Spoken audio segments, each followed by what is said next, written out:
Hello friends and students, नमस्कार। एक बार फिर से स्वागत है अपने यूट्यूब चैनल में।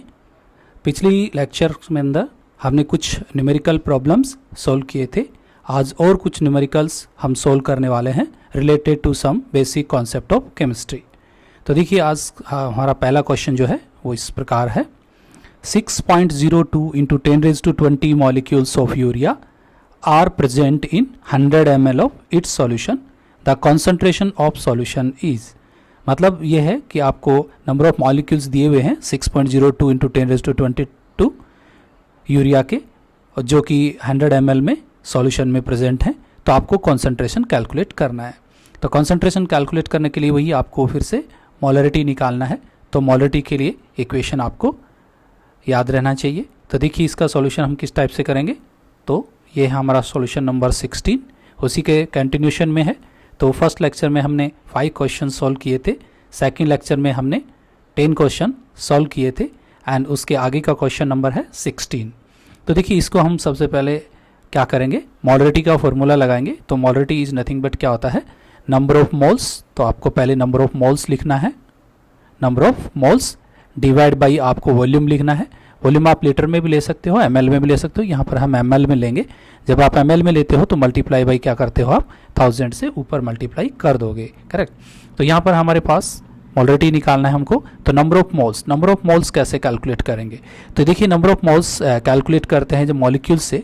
तो जितने मॉलिक्यूल्स आपको दिए गए हैं उसको डिवाइड करेंगे अवोगाद्रोस नंबर से। तो नंबर ऑफ मॉलिक्यूल्स कैसे मिलेंगे, तो आपको गिवन मॉलिक्यूल है 6.02 into 10⁻20 divide by Avogadro's number 6.022 into 10⁻23। तो इससे आपको नंबर ऑफ मोल मिल जाएंगे इंटू 1000 आपका ऊपर मल्टीप्लाई है एंड डिवाइड बाई वॉल्यूम। आपका क्वेश्चन में जो वॉल्यूम गिवन है वो है आपका 100 ml। तो आप 100 ml से इसको क्या करोगे, डिवाइड कर दोगे। तो जब आप इसको सॉल्व करोगे तो जो कॉन्सेंट्रेशन निकल के आती है वो है 0.01 मोलार। तो हमारा जो आंसर होगा वो होगा 0.01 मोलार कॉन्सेंट्रेशन। तो देखिए, हम वापस क्वेश्चन पे जाते हैं। क्वेश्चन देखिए, क्वेश्चन हमारा था 6.02 into 10⁻20 molecules of urea are present in 100 ml ऑफ its solution. The concentration of solution is. तो कॉन्सेंट्रेशन जो है हमारा कैसे हमने कैलकुलेट किया, सबसे पहले देखो मोलरिटी निकाला हमने। तो number of molecules into 1000 divide by volume, ml में हमने लिया है। तो नंबर ऑफ मॉलिक्यूल्स आपको दिए हुए हैं और उसको डिवाइड कर दिया आपने अवोगाद्रोस नंबर से। तो ये कॉन्सेंट्रेशन आपको मिला 0.01। तो हमारा जो आंसर होगा वो होगा ऑप्शन ए।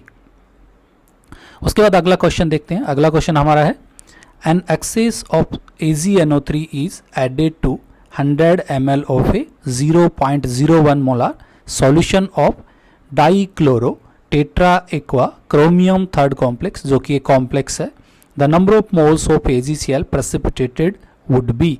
तो नंबर ऑफ मोल्स आपको कैलकुलेट करने हैं AgCl के, कितना प्रेसिपिटेशन आपको मिलेगा। तो इसके लिए भी सबसे पहले हम क्या करेंगे, इसके लिए रिएक्शन लिखेंगे।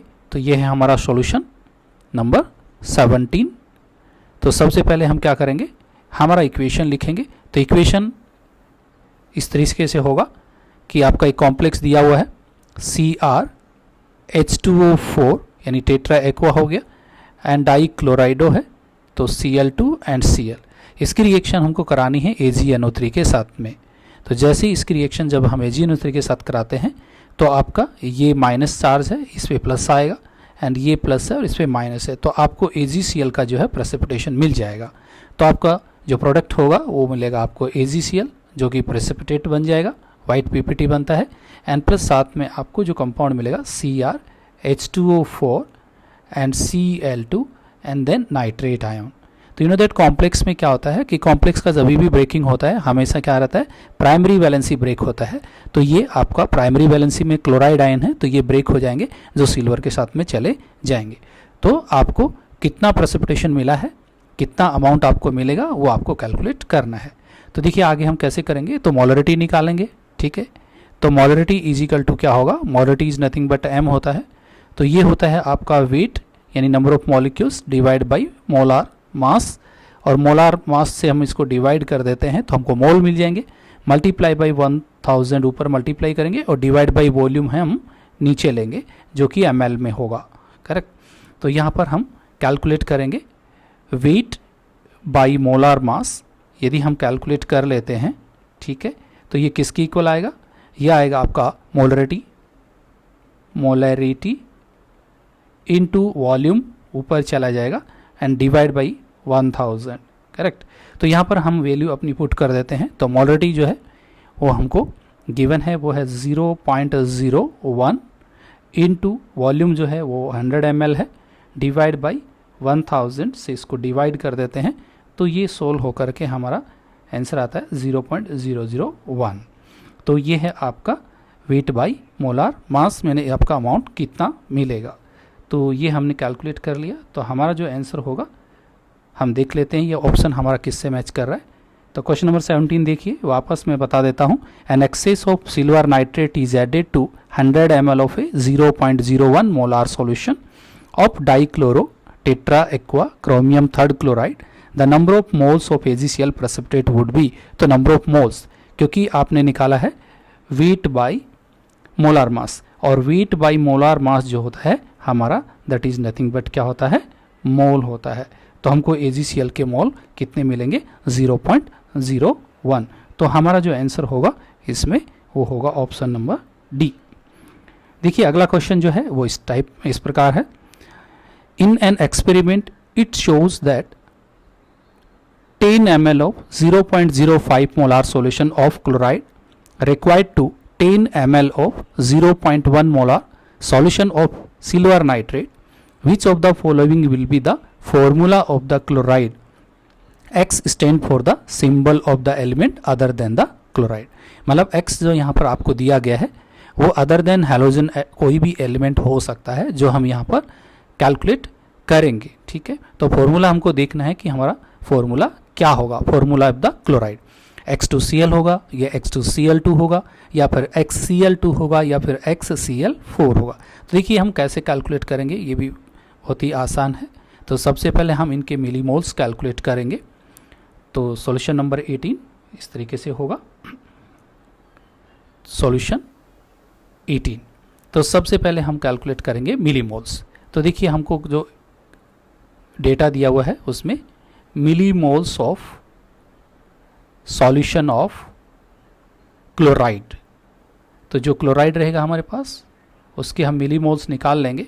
तो मिलीमोल्स निकालने का फॉर्मूला होता है जो भी आपको मोल गिवन है, करेक्ट, उसको हम वॉल्यूम से क्या करेंगे, मल्टीप्लाई कर देंगे। तो ये आता है आपका 0.5 मोल्स, करेक्ट। तो मिलीमोल्स 0.5 क्या मिलेगा हमको, मिलीमोल्स मिलेगा। Similarly millimoles of silver nitrate, तो सिल्वर नाइट्रेट के भी हम मिलीमोल्स कैलकुलेट कर लेंगे।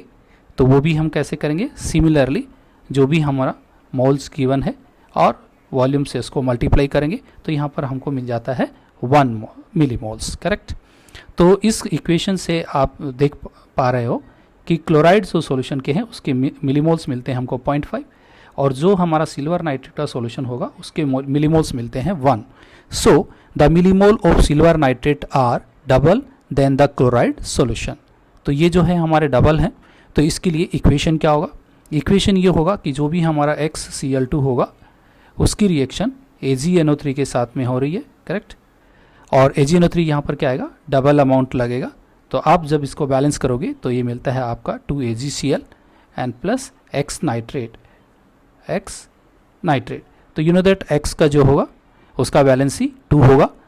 तो जब उसका वैलेंसी 2 होगा तो हैलोजन का वैलेंसी 1 होता है। तो उससे जब क्रॉस मल्टीप्लाई करेंगे तो हमारा फॉर्मूला जो निकल के आएगा वो आएगा XCl2, करेक्ट। तो वो हमारा आंसर जो होगा वो करेक्ट आंसर होगा। तो चलिए 18 में एक बार मैं वापस बता देता हूँ क्वेश्चन नंबर 18। तो देखिए क्वेश्चन नंबर 18 में आपने देखा, in an experiment is showed that 10 ml of 0.05 molar solution of chloride required to 10 ml of 0.1 molar solution of silver nitrate. Which of the following will be the formula of the chloride? तो ये हमारा जो formula होगा chloride का वो है option, हमने calculate कर लिया है, करेक्ट। तो वो हमारा आया है XCl2। नेक्स्ट क्वेश्चन है, aluminium is extracted from alumina by electrolysis of a molten mixture of. तो यू नो दैट एक आपका इलेक्ट्रोकेमिकल प्रोसेस है जिसमें एलुमिना को प्यूरिफाई किया जाता है। जब हम एलुमिना को प्यूरिफाई करते हैं तो वो जो हमारे बीकर में जो इलेक्ट्रोलाइट होते हैं तो उस इलेक्ट्रोलाइट में क्या क्या मिक्सचर लिया जाता है। तो ये थ्योरेटिकल ही वो है क्वेश्चन है, तो इसमें डेटा ऑलरेडी आपके इसमें इलेक्ट्रोकेमिकल प्रोसेस में दिए गए रहते हैं। तो देखिए इसमें हम एलुमिना तो मिलाते ही हैं नो डाउट, और एलुमिना क्या होता है, it is a bad conductor of electricity होता है। देयरफॉर क्रायोलाइट इसमें क्या करते हैं, और कैल्शियम फ्लोराइड यानी जिसको हम फ्लोरोस्पार बोलते हैं, ये दोनों ही क्या करते हैं इसमें ऐड कर देते हैं to purify the alumina, which not only make aluminium a good conductor of electricity but also reduces the melting point of the mixture to around 1140 kelvin. मतलब ये हुआ कि इसमें आपको क्रायोलाइट मिलाना है। तो क्रायोलाइट का फॉर्मूला आपको पता है, होता है Na3AlF6 एंड फ्लोरोस्पार होता है, वो होता है कैल्शियम फ्लोराइड, करेक्ट। तो ये एलुमिना के साथ में हम क्या करते हैं, मिक्स कर देते हैं, जिससे क्या हो जाता है, एलुमिना के मिक्सचर की जो कंडक्टिविटी जो है वो इंक्रीज हो जाती है एंड मेल्टिंग पॉइंट क्या हो जाता है, रिड्यूस हो जाता है, करेक्ट। तो ये जो हमारा होगा मिक्सचर होगा, उसमें क्रायोलाइट के साथ में फ्लोरोस्पार हम क्या करते हैं, ऐड करते हैं। एंड नेक्स्ट क्वेश्चन जो है हमारा वो है N2 + 3H2 will give 2NH3 in this reaction equivalent weight of N2 is। तो यहाँ पर आपको N2 का क्या करना है, इक्विवेलेंट वेट कैलकुलेट करना है। तो ये भी हैबर प्रोसेस है, यू नो दैट, कि इसमें N2 और 3H2 आपस में रिएक्शन करके क्या बनाते हैं, अमोनिया बनाते हैं। तो इसको कैसे सोल्व करोगे, वेरी सिंपल है। यहाँ पर आप देख सकते हो कि N2 जो है वो कितने हाइड्रोजन के साथ में क्या कर रहा है, रिएक्ट कर रहा है, वो है आपके 3 मोल्स ऑफ H2। तो यदि हम इसको एटॉमिक हाइड्रोजन से रिलेट करेंगे तो यहाँ पर 6 हाइड्रोजन आता है, करेक्ट। तो ये 6 हाइड्रोजन से आप बताओगे तो 1 हाइड्रोजन के लिए कितना नाइट्रोजन लगेगा, तो 1H = क्या होगा, N2 आपका 6 हो जाएगा, करेक्ट ना। तो the equivalent weight of N2 कितना होगा, तो आपको इक्विवेलेंट वेट ऑफ N2 आपको इसमें कैलकुलेट करना है। तो इक्विवेलेंट वेट निकालने के लिए क्या होगा, आपका molar mass of nitrogen divide by क्या आएगा, 6 आएगा। मोलार मास 28 होता है, डिवाइड बाई इसको 6 करोगे तो आपका आंसर आ जाता है 4.67, करेक्ट। तो ये जो आपका ऑप्शन है 4.67, ये है आपका ऑप्शन नंबर ए। तो 20 वाले क्वेश्चन का जो करेक्ट आंसर होगा वो आंसर होगा ए ऑप्शन। चलिए हम नेक्स्ट क्वेश्चन के ऊपर चलते हैं, क्वेश्चन नंबर 21। तो देखिए 21 क्वेश्चन में दिया गया है 25.3 gram of sodium carbonate is dissolved in enough water to make 250 ml of solution. If sodium carbonate dissociate completely, molar concentration of sodium ion Na plus and carbonate ion carbonate CO32- are respectively. molar mass sodium carbonate का given है 106। तो देखिए आपको ये इसमें बताना है कि कॉन्सेंट्रेशन आपकी कितनी कितनी होगी, Na+ की और कार्बोनेट आयन की। तो इसको भी हम क्या करेंगे, सोडियम कार्बोनेट को डिकम्पोज करके हम चेक कर सकते हैं। तो देखिए कॉन्सेंट्रेशन इसका कैसे निकाला जाएगा, तो देखिए इक्वेशन इस टाइप से होगा। ये है हमारा सॉल्यूशन नंबर 21। तो देखिए सबसे पहले आपको पता है कि सोडियम कार्बोनेट जब डिकम्पोज होता है, करेक्ट, तो जब इसको डिकम्पोज करेंगे तो आपको मिलेगा sodium oxide and plus carbon dioxide मिलेगा, करेक्ट। सोडियम कार्बोनेट को सॉरी इसके लिए सोडियम कार्बोनेट को जब आप डिकम्पोज करोगे तो आपको जब ये कम्प्लीटली डिकम्पोज हो जाता है तो आपको यहाँ पर मिलता है कितने आयंस मिलेंगे, जब कंप्लीट डिसोसिएशन होगा तो 2Na+ मिलेंगे आपको एंड प्लस CO3 आयन मिलेंगे। मतलब ये हुआ कि यदि आप इसका 1 मोल लेते हो, किसका, सोडियम कार्बोनेट का, तो ये कम्प्लीटली आयनाइज होता है तो आपको 2 मोल्स देता है सोडियम आयन एंड 1 मोल देता है आपको कार्बोनेट आयन, करेक्ट। तो यहाँ पर हम सबसे पहले ये देख लेते हैं कि यहाँ पर 1 मोल सोडियम कार्बोनेट की बजाय हमारे क्वेश्चन में जो गिवन है वो कितना होगा। तो ये कैलकुलेट करेंगे कि गिवन अमाउंट है आपका 25.3 gram divide by molar mass of sodium carbonate जो कि 106 है, और इनटू मल्टीप्लाई करेंगे 1000 क्योंकि मोलरिटी निकाल रहे हैं और 250 ml दिया हुआ है तो डिवाइड बाई 250 ml। तो आपको यहाँ पर नंबर ऑफ इसका कॉन्सेंट्रेशन पता चल जाएगा। वो कॉन्सेंट्रेशन मोलार में कितना होगा वो क्वेश्चन आप कैलकुलेट करोगे तो 0.955 मोलार आ रहा है, करेक्ट। तो स्टार्टिंग में इसके जो सोडियम कार्बोनेट के जो नंबर ऑफ मोल्स होंगे वो कितने होंगे, इतने होंगे। एंड उस टाइम पे आपका क्या होगा, सोडियम और कार्बोनेट 0 होगा। लेकिन आफ्टर सम टाइम यदि आप कैलकुलेट करोगे, ठीक है, आफ्टर सम टाइम, तो आफ्टर सम टाइम में आप देखोगे कि तो ये कंप्लीटली डिसोशिएट हो रहा है, तो यहाँ पर ये 0 हो जाएगी कॉन्सेंट्रेशन सोडियम कार्बोनेट की, बट सोडियम का हो जाएगा 2 इंटू 0.955 m और कार्बोनेट का कितना होगा 0.955 m हो जाएगा, करेक्ट। तो आपको इस क्वेश्चन में दोनों की कॉन्सेंट्रेशन पूछा गया है कि आपका सोडियम का कॉन्सेंट्रेशन कितना होगा और कार्बोनेट का कॉन्सेंट्रेशन कितना होगा, करेक्ट। तो यहाँ पर दोनों का आंसर कितना हो जाएगा, तो यहाँ पर देखिए कॉन्सेंट्रेशन ऑफ सोडियम मोलरिटी में आपको बताना है, तो ये हो जाएगा आपका 2 into 0.955 molar, correct. That is nothing but कितना हो जाएगा 1.91 m हो जाएगा।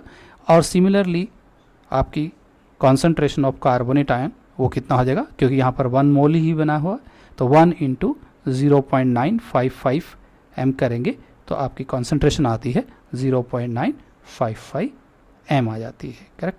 तो इसका जो करेक्ट आंसर होगा हम चेक कर लेते हैं कि सोडियम के केस में हमारी कॉन्सेंट्रेशन आई है 1.91 m और कार्बोनेट के केस में हमारी जो कॉन्सेंट्रेशन आई है वो आई है 0.955। तो चलिए हम चेक कर लेते हैं। तो देखिए क्वेश्चन नंबर 21 में जो कॉन्सेंट्रेशन हमारी जो मिली है हमको वो मिली है ऑप्शन बी के अंदर, करेक्ट। तो आप ऑप्शन बी में देख सकते हो कि सोडियम की कॉन्सेंट्रेशन हमको मिली है 1.91 एंड कार्बोनेट की जो कॉन्सेंट्रेशन हमको मिली है 0.955 m। तो इसका जो करेक्ट ऑप्शन होगा वो है ऑप्शन बी। चलिए नेक्स्ट क्वेश्चन देखते हैं। The weight of sodium chloride decomposed by 4.9 gram of H2SO4 if 6 gram of sodium hydrogen sulfate and 1.825 gram of HCl were produced in the reaction is। तो आपको इसमें क्या करना है कि NaCl का वेट आपको दिया हुआ है, डिकम्पोज हो रहा है 4.9 ग्राम ऑफ H2SO4 इफ 6 ग्राम जो है sodium hydrogen sulphate and 1.825 gram of HCl were produce हो रहा है इन दिस रिएक्शन के अंदर। तो देखिए इसको भी हम कैसे सॉल्व करेंगे, ये भी बहुत आसान है। तो पहले हम इसमें क्या करेंगे, इसकी जो केमिकल रिएक्शंस होगी, करेक्ट, वो लिखेंगे और उस केमिकल रिएक्शन में हम लेफ्ट हैंड साइड और राइट हैंड साइड के जो भी हमारे पास मासेज होंगे उनको क्या करेंगे, इक्वलाइज करेंगे। तो ये मतलब ये इक्वेशन जो है हमारा बेस ऑन क्या है, according to law of conservation of mass. तो देखिए हमारा इक्वेशन होगा वो इस टाइप से होगा, NaCl प्लस H2O4 के साथ में क्या हो रहा है, रिएक्ट हो रहा है। तो हमारा जो प्रोडक्ट बनेंगे वो बनेंगे NaHSO4 मतलब sodium bisulphate plus HCl। Question में आपको जो गिवन है कि NaCl का तो आपको मास कैलकुलेट करना है, तो हम इसको x ग्राम मान लेते हैं। H2SO4 का दिया हुआ है कि 4.9 ग्राम जो है इसके साथ में रिएक्शन हो रही है और सोडियम बाइसल्फेट की जो क्वांटिटी जो मिल रही है वो है आपकी 6 ग्राम एंड HCl कितना प्रोड्यूस हो रहा है 1.825 ग्राम्स, करेक्ट। तो according to law of conservation of mass, mass neither be created nor be destroyed during a chemical reaction. तो इसके लिए हम क्या बोल सकते हैं कि मास ऑफ द रिएक्टेंट्स जो हमारे लेफ्ट हैंड साइड में है, तो mass of the reactants is nothing but equal to क्या होगा, mass of the product, mass of the product. तो यहाँ पर हम इनके मास को क्या कर सकते हैं, इक्वलाइज करेंगे। तो हमारा जो आंसर आएगा वो इस तरीके से होगा, यानी x प्लस 4.9 ये ग्राम जो है हमारे लेफ्ट हैंड साइड में है और राइट हैंड साइड में है 6 प्लस 1.825 ग्राम, करेक्ट। तो हमको x निकालना है, तो x इज़ नथिंग बट कितना हो जाएगा हमारा, ये आ जाता है, आप जब सॉल्व करोगे तो ये आ जाएगा आपका 2.925 ग्राम्स, करेक्ट। तो हमारा जो करेक्ट आंसर जो होगा वो ये होना चाहिए 2.925 ग्राम। तो हम चेक कर लेते हैं हमारे ऑप्शंस को। तो देखिए हमारा जो क्वेश्चन है क्वेश्चन नंबर 22, इसका जो करेक्ट ऑप्शन है वो है हमारा सी ऑप्शन। तो मैं वापस बता देता हूँ, the weight of NaCl decomposed by 4.9 gram of H2SO4। तो आपको NaCl का वेट कैलकुलेट करना है, करेक्ट, कितना आएगा जब वो 4.9 ग्राम H2SO4 के साथ में रिएक्ट कर रहा है और क्या प्रोड्यूस कर रहा है, if 6 gram of sodium hydrogen sulphate and 1.825 gram of HCl। तो उसमें आपके दो प्रोडक्ट मिल रहे हैं, एक आपको मिल रहा है सोडियम हाइड्रोजन सल्फेट जो आपको 6 ग्राम मिला, और एक मिल रहा है आपको HCl जो मिल रहा है आपको 1.825 ग्राम। तो आपको NaCl का अमाउंट कैलकुलेट करना है। तो यही आपने किया था कि इक्वेशन देखा NaCl plus H2SO4 will give NaHSO4 plus HCl। तो इसमें सभी का जो अमाउंट है वो गिवन है एक्सेप्ट आपके सोडियम को, तो इसलिए सोडियम के अमाउंट को हमने x मान के कैलकुलेट कर लिया यहाँ पर, और लॉ ऑफ कंजर्वेशन ऑफ मास यहाँ पर अप्लाई हुआ है। उसके बाद नेक्स्ट क्वेश्चन देखिए, तो क्वेश्चन नंबर 23। तो देखिए 0.4 mole of HCl and 0.2 mole of calcium chloride were dissolved in water to have 500 ml of solution, the molarity of chloride ion is. तो यहाँ पर आपको क्लोराइड आयन की मोलरिटी यानी कॉन्सेंट्रेशन फाइंड आउट करना है।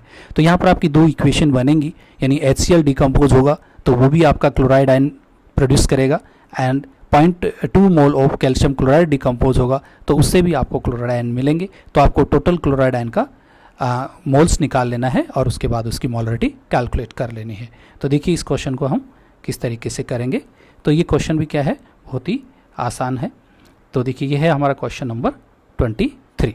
तो सॉल्यूशन नंबर हमारा 23 इस टाइप से होगा। सबसे पहले हम इक्वेशन लिखेंगे। तो हमारा फर्स्ट इक्वेशन होगा HCl जब डिकम्पोज होता है तो ये देता है आपको H प्लस क्लोराइड आयन।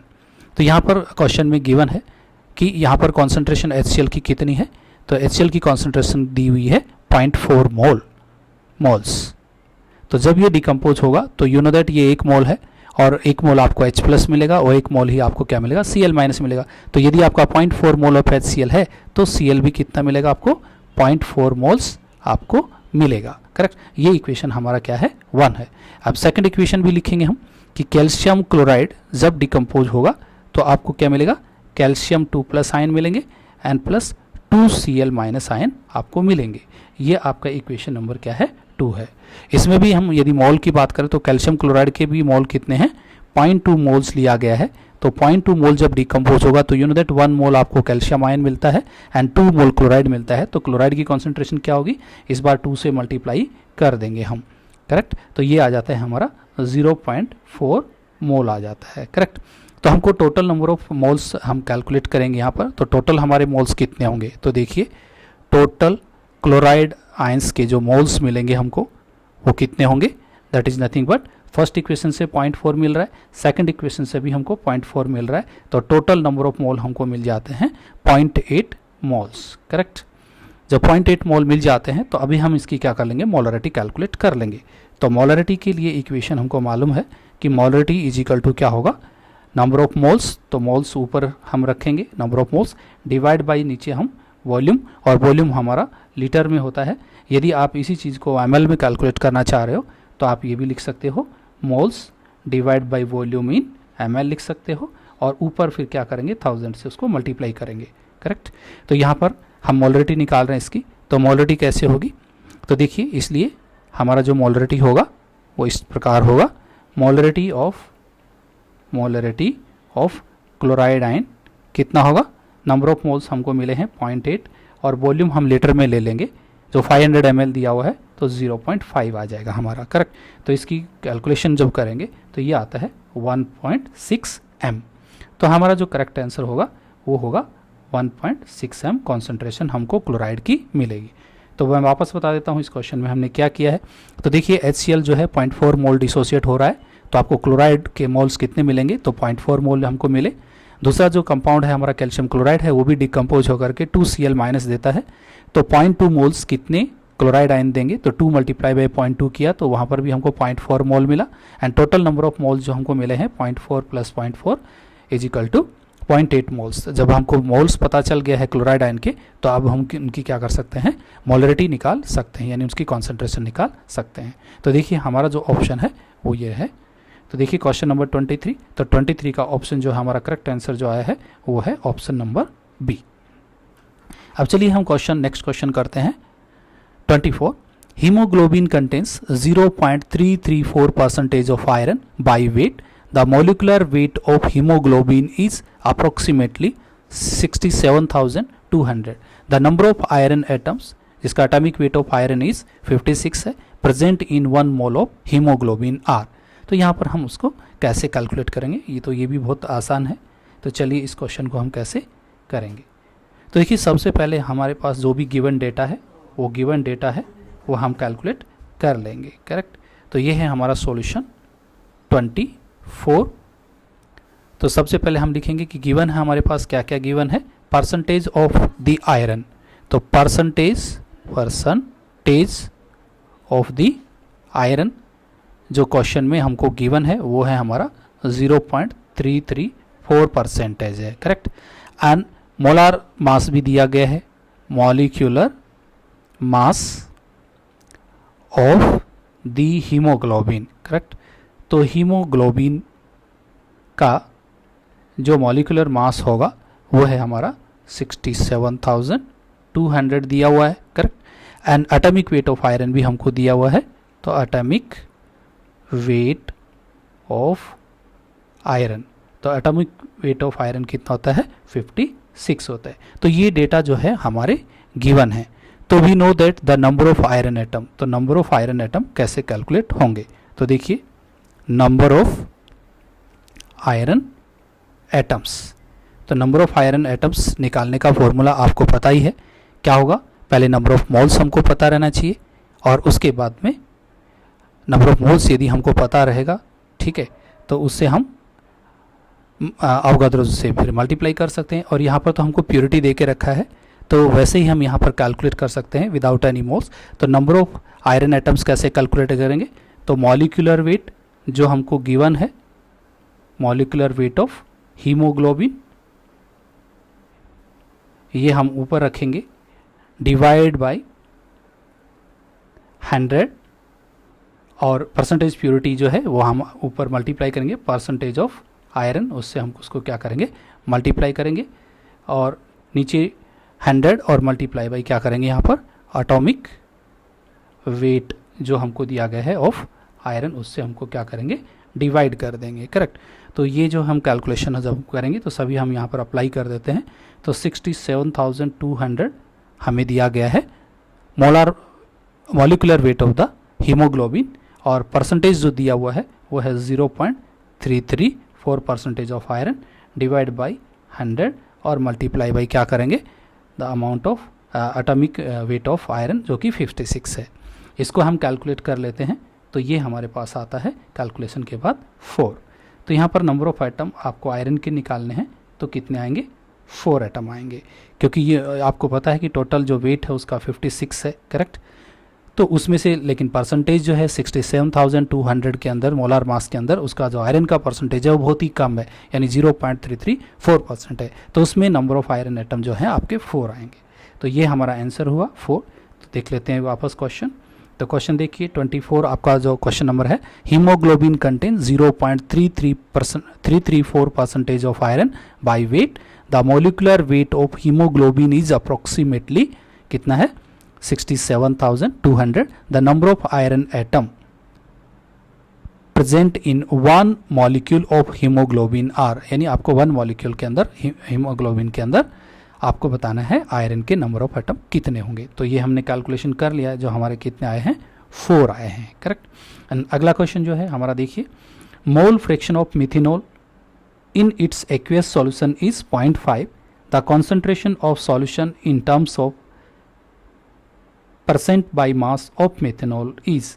तो ये क्वेश्चन भी बहुत आसान है। तो सबसे पहले हम क्या करेंगे, मोल्स, यहाँ पर मास, मोल्स से हम क्या निकाल लेंगे, मास निकाल लेंगे, करेक्ट। तो मास ऑफ मेथनॉल निकाल लेंगे और मास ऑफ वाटर निकाल लेंगे। और एक बार मास ऑफ मेथनॉल और मास ऑफ वाटर हमको मिल गया है, तो वहाँ पर हम परसेंटेज मास हम कैलकुलेट कर सकते हैं। तो देखिए इसको कैसे करेंगे, तो ये बहुत ही सिंपल है। तो देखिए सॉल्यूशन नंबर 25, करेक्ट, 25। तो देखिए सॉल्यूशन 25। तो सबसे पहले हम क्या करेंगे, मास ऑफ मेथनॉल कैलकुलेट करेंगे। तो mass of methanol CH3OH, methanol is nothing but क्या होगा, CH3OH। तो इसका जब मास कैलकुलेट करोगे तो मोल इंटू मोलार मास, तो मोल्स आपको 0.5 दिया हुआ है, मोलार मास जो है 32 होता है, तो आपके यहाँ पर आता है मास 16 ग्राम।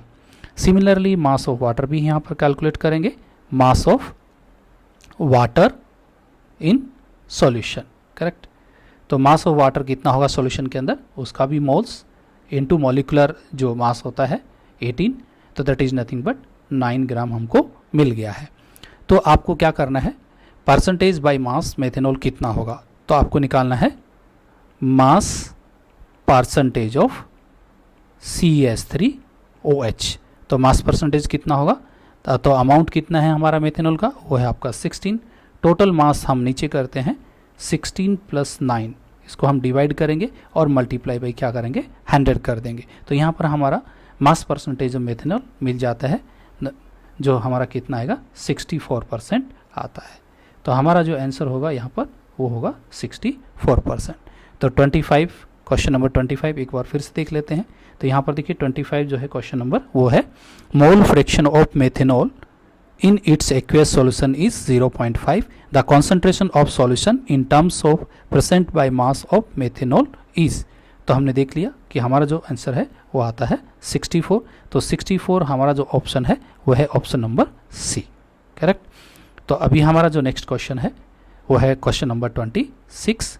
तो देखिए question number 26, which of the following contains maximum number of atoms. तो यहाँ पर भी आपको maximum number of atoms calculate करना है। तो सबसे पहले आपको क्या चाहिए, नंबर ऑफ मोल्स चाहिए, करेक्ट। फिर नंबर ऑफ मोल्स को आप किससे नंबर ऑफ मोल्स को अवोगाद्रोज नंबर से मल्टीप्लाई करोगे, और अवोगाद्रोज से मल्टीप्लाई करने के बाद आपको एटमिसिटी से क्या करना है, मल्टीप्लाई करना है। तो मैं यहाँ पर बता देता हूँ, करेक्ट, कि नंबर ऑफ एटम कैलकुलेट करने का क्या तरीका है। तो देखिए नंबर ऑफ एटम्स जब आप कभी भी कैलकुलेट करोगे, तो ये हमने फर्स्ट क्लास में भी देखा था कि सबसे पहले क्या करोगे, आपको मोल्स निकाल लेना है। मोल्स के बाद में आप उसको एवोगाद्रोज नंबर से मल्टीप्लाई कर देना है, और उसके बाद में एटॉमिसिटी से उसको क्या करना है, मल्टीप्लाई करना है। तो ऐसे हमको मिल जाएंगे टोटल नंबर ऑफ एटम्स। तो इस केस में भी हम कैसे कैलकुलेट करेंगे मैं आपको यहाँ बताता हूँ। तो देखिए, तो यहाँ पर हम एक पेज इंसर्ट कर लेते हैं।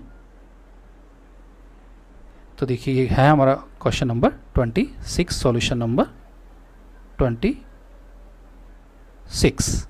तो यहाँ पर देखिए जो हमको जो डेटा गिवन है वो मैं आपको बता देता हूँ क्या क्या गिवन है।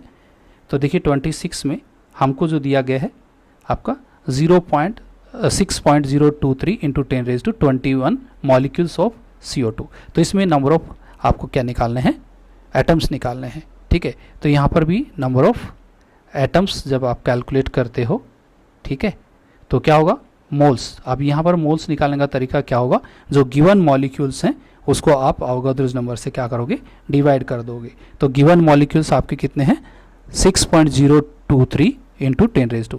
तो 6.023 इंटू 10⁻21 मॉलिक्यूल्स हैं। तो इसको आपने अवोगाद्रोज नंबर से डिवाइड कर देना है 6.022 into 10⁻23, correct.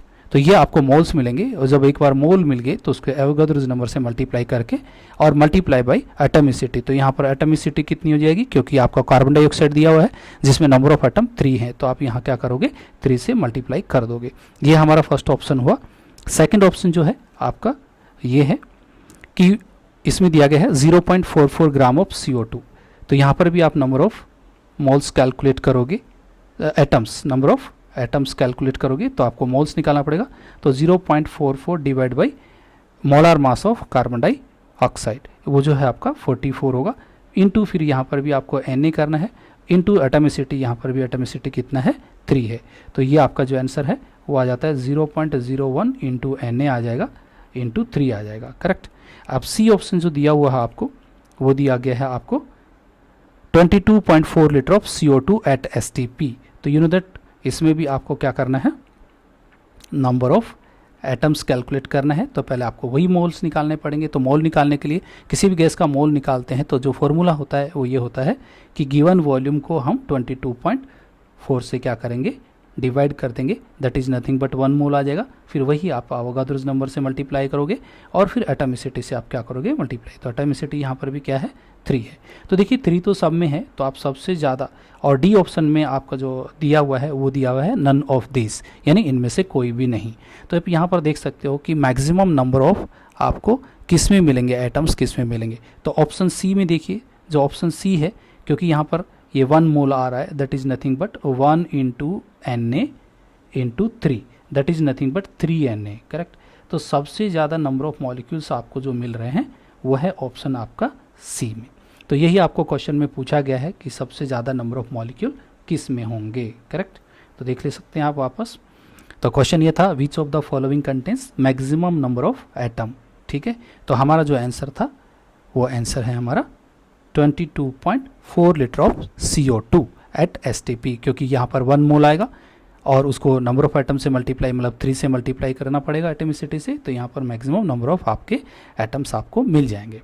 And last question है आज का, वो ये है 12 ग्राम ऑफ मैग्नीशियम जिसका एटॉमिक मास आपको दिया गया है 24 will react completely with hydrochloric acid, मतलब उसकी रिएक्शन HCl के साथ कराना है और वो कंप्लीट रिएक्शन करता है टू गिव, आपको बताना है कि 1 मोल ऑफ H2 मिलेगा या हाफ मोल ऑफ H2 मिलेगा या 2/3 मोल ऑफ O2 मिलेगा या both half mole of H2 and half mole of O2 मिलेगा। तो देखिए इसको भी हम उसी रिएक्शन लिखेंगे पहले और रिएक्शन लिखने के बाद उसके जो मोल्स हैं उनको कंपेयर करेंगे, ठीक है। तो हमारा जो लास्ट क्वेश्चन है वो ये है सॉल्यूशन नंबर 27। तो देखिए सबसे पहले हमारा जो इक्वेशन होगा वो ये होगा कि मैग्नीशियम रिएक्ट कर रहा है HCl के साथ में, तो HCl के साथ जब रिएक्शन होगी तो आपका प्रोडक्ट बनेगा आपका MgCl2 and plus hydrogen gas liberate होती है। इसको आप बैलेंस करोगे तो यहाँ पर HCl को हम 2 से क्या करेंगे, यहाँ पर मल्टीप्लाई कर देंगे। तो इस ओरिजिनल इक्वेशन में जब आप कंपेयर कर रहे हो तो आप बता सकते हो कि 1 मोल जो है मैग्नीशियम आपका HCl के साथ में 2 मोल के साथ में रिएक्ट होकर के आपका MgCl2 कितना बना रहा है, 1 मोल बना रहा है और H2 भी आपका कितना इवोल्व हो रहा है यहाँ पर 1 मोल, क्योंकि हमको जो रिलेशन करना है वो मैग्नीशियम और हाइड्रोजन का देखना है। तो 1 mole magnesium give 1 mole of hydrogen. तो यदि हम इसको ग्राम में रिप्रेजेंट कर दें तो हम 1 मोल को हम ये भी बोल सकते हैं कि 24 ग्राम आपका मैग्नीशियम जो है वो आपका कितना प्रोड्यूस कर रहा है, 1 मोल हाइड्रोजन आपका प्रोड्यूस कर रहा है। लेकिन क्वेश्चन में दिया गया है कि 24 ग्राम की बजाय आपका 12 ग्राम ही आपने क्या लिया है, मैग्नीशियम लिया है। तो 12 ग्राम ऑफ मैग्नीशियम यदि आप लेते हो that is nothing but half mole हो जाता है। कितना हो जाता है, हाफ मोल। तो ये यदि हाफ मोल हुआ तो फिर हाइड्रोजन कितना होगा आपका, तो हाइड्रोजन का मोल कितना होगा, तो that is nothing but half mole हो जाएगा। कितना हो जाएगा, 1/2 मोल ऑफ H2 हो जाएगा। तो आपको यही निकालना था कि यदि आप 12 ग्राम मैग्नीशियम लेते हो और उसको HCl के साथ कंप्लीटली रिएक्ट कराते हो तो आपके हाइड्रोजन के कितने मोल्स आपको मिलेंगे। तो इसके अकॉर्डिंग हमारा जो आंसर है वो है half mole of hydrogen, correct. तो देखिए हम क्वेश्चन पे वापस चलते हैं। तो क्वेश्चन ये था 12 gram of magnesium will react completely with hydrochloric acid to give 1 mole of hydrogen, half mole of hydrogen. तो हमारा आंसर आया था half mole of hydrogen and 2/3 mole of O2 and both half mole of H2 and half mole of O2। तो ये हमने 3 consecutive lecture के अंदर some basic concept of chemistry के कुछ प्रॉब्लम्स हमने देखे। ये सारी प्रॉब्लम्स जो हैं काफ़ी इंपॉर्टेंट थी और इस टाइप की प्रॉब्लम जो है वो JEE एग्ज़ाम, नीट एग्ज़ाम और बाकी सभी कॉम्पिटिटिव एग्ज़ाम में आती हैं। तो थैंक यू फॉर वॉचिंग। आगे के लेक्चर के लिए आप इसको सब्सक्राइब कर सकते हैं, चैनल को लाइक कीजिए, शेयर कीजिए। और कुछ स्टूडेंट्स का डिमांड है कि GOC की सीरीज़ स्टार्ट करने के लिए कहा है, तो शायद 1 और 2 लेक्चर हम some basic concept of chemistry की कुछ और प्रॉब्लम्स लेंगे जो कॉम्पिटिटिव एग्ज़ाम के पॉइंट ऑफ व्यू काफ़ी इंपॉर्टेंट होंगी और शायद उसके बाद हम GOC की कुछ सीरीज़ स्टार्ट करेंगे। तो thank you for watching, thank you very much.